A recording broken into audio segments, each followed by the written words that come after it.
Now I've been in the lab with Tech Savvy and I've cooked up 3 #1 trade ups that you're going to be seeing relatively soon, but I've come to a very massive conclusion while doing this. That's the fact that it's really hard to navigate the current marketplace platform. Obviously when we had Buff, it was really nice. You had a one-stop shop for pretty much everything that you wanted to get, whether it's a low float skin, whether it's a massive amount of cases, it doesn't matter. You could get some balance, you could go ahead and do this quite easily. However, now there's a couple different top marketplaces as one might suggest. Now one of them is CS Float, and they've been having a little bit of a problem on their own. They're getting cooked, as one bald guy is saying, but overall it's really interesting to see the overall marketplace that I thought was going to be sucked up a lot by Float. Really haven't been seeing that. Obviously some people are going to Float here, but it's not everything from Buff, and I think that's really interesting moving forward, especially with a potential major update on the theoretical horizon. What's going to happen inside this area, because Buff was the #1 go-to, but it doesn't seem like Float has really picked all of that market share up, therefore creating the opportunity for new marketplaces to potentially come rolling in. Skinland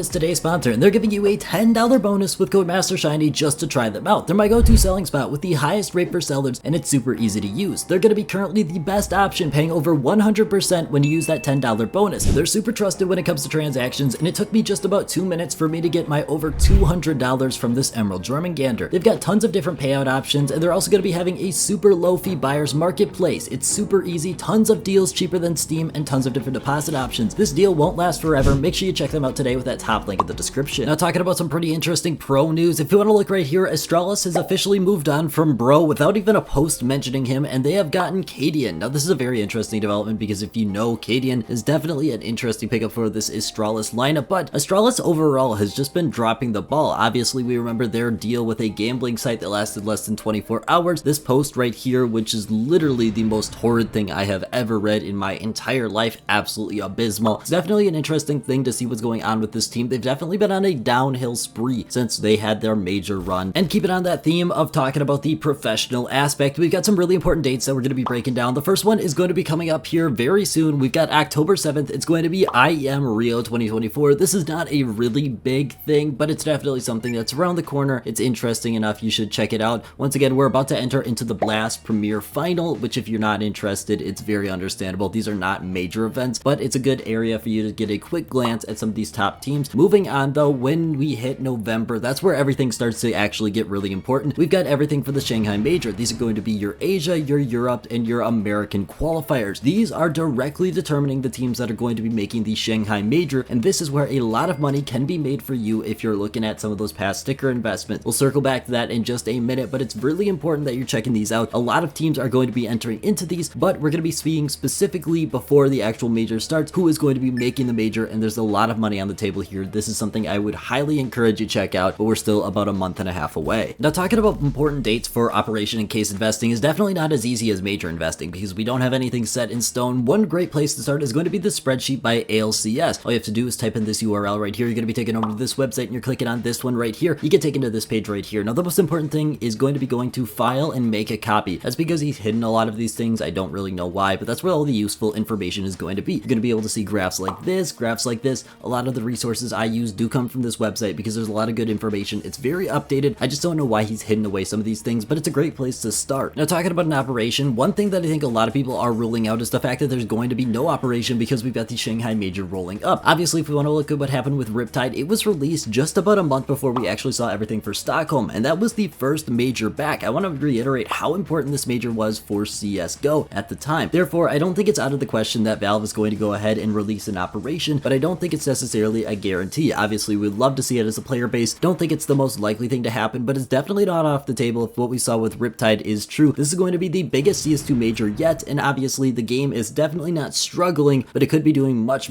better profit-wise. Obviously, numbers-wise, it's still doing very significant. Now, the one good news is we're nearly guaranteed that we're going to be either seeing an operation or a brand new case. That's for a couple different reasons. The biggest one is the fact that we are seeing the longest time in CS history without a brand new case. We're approaching 7 months, which if you want to take into consideration is literally the time span that we saw 3 or potentially 4 cases previously. Obviously, the game is in a different phase now, but it's definitely a strong possibility in my personal opinion. We're not seeing an operation. We're going to be seeing a brand new case. Valve is going to be capitalizing off of this Shanghai Major in whatever way they can. We know that people love their skins in China. People love to spend their money unboxing these cases, so much so that it's actually limited, and I definitely think there's a huge opportunity that Valve is definitely not going to be missing out here. Now, circling back to what we were mentioning beforehand, one of the best ways to profit is teams that only have one borderless sticker. sticker. These usually end up being very profitable because all of the demand is concentrated onto that one borderless sticker. Talking about teams for Shanghai, there's currently 14 teams that are going to be making it inside of the European region, and 4 of those teams currently only have one borderless sticker. If they drop out for some reason, this could be a major profit opportunity. This is going to be Saw, 3D Max, which is actually a Cat of 14 sticker, so a little bit of a caveat there, Fnatic, and then Monty. These are 4 teams that are currently set to qualify or very close to qualifying that do not have more than one borderless sticker out there. Now, talking about the Americas region, there's only going to be 7 teams that are qualifying here, but we've also got 4 teams that are potentially only with one borderless sticker. That's going to be 9Z, Legacy, which unfortunately is kind of a bust,